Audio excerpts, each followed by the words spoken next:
హయగ్రీవ స్తోత్రము. హయగ్రీవ స్తోత్రాన్ని మనం అందరం నేర్చుకుందాం. జ్ఞానానందమయం దేవం నిర్మలస్ఫటికాకృతిం ఆధారం సర్వవిద్యానాం హయగ్రీవముపాస్మహే.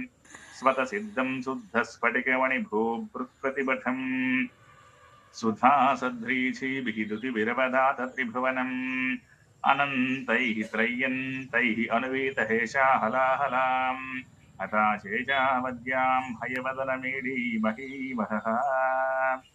జై శ్రీమన్నారాయణ.